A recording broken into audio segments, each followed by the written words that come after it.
to know the motor channel. Please like, share and subscribe. Thank you. 3 years after the Kawasaki KLX250S disappeared from the Kawasaki lineup, we get the 2018 Kawasaki KLX250 as a replacement. While it loses an S in its name, it also loses the Keihin carburetor. The good news is that Kawasaki replaced the carb with the Keihin fuel injection system. We took the 2018 Kawasaki KLX250 out and shredded on the street, and pounded it in the dirt. 1. The only change from the KLX250S is the switch to EFI. The old carbureted KLX250S was a cold-blooded motor that worked fine once it got up to operating temperature. With EFI, the 2018 Kawasaki KLX250 is ready to roll after pushing the start button. We did have to turn up the idle a bit initially, as it was ticking over at less than 1000 RPMs. After kicking it up to about 1250 RPMs, the motor ran flawlessly. 2.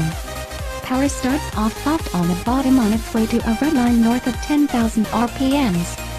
If you just want to poke around leisurely, the KLX250 motor is willing to accommodate you. This makes it appealing to newer riders, as it is totally unintimidating.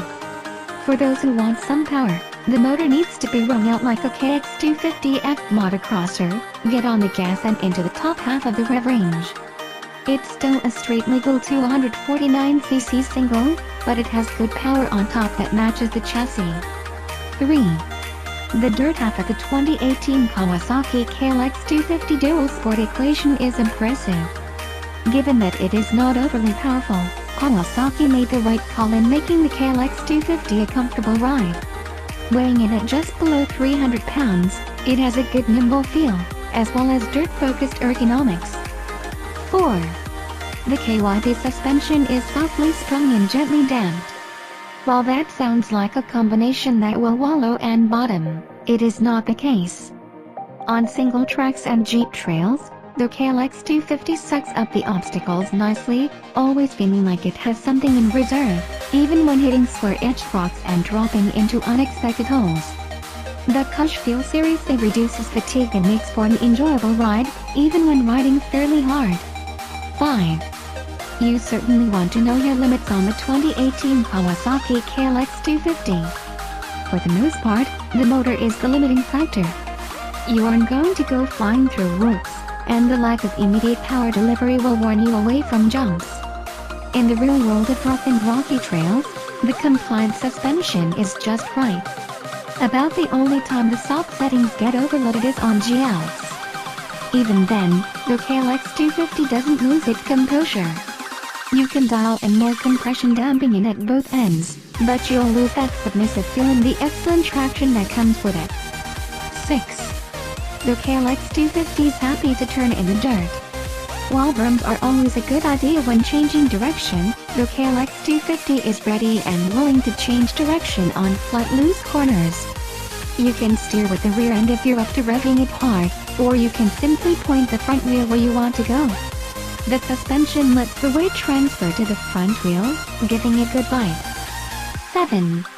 The Dunlop D605 tires are a good match off-road.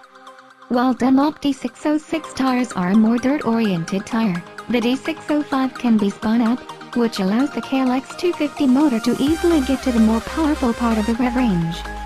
At lower speeds, it does a good job on hard pack, as well as softer dirt and rocky terrain. Going with the D606 front tire is a good move if you do a lot of dirt riding, as it will make the KLX250 turn even better. 8. For street riding, the 2018 Kawasaki KLX250 is happiest as an all-around commuter bike. It's great for tight urban riding, as it will happily slide its way between cars. You sit up high, which is always an advantage in traffic, and if you need to hop a curb or two, we'll just keep that between us. 9. The seat height of 35 inches isn't as tall as it seems. There's plenty of sag in the soft suspension, making the pavement accessible to all but the shortest riders. Additionally, the seat is narrow in the bike light, so it is fully manageable around town.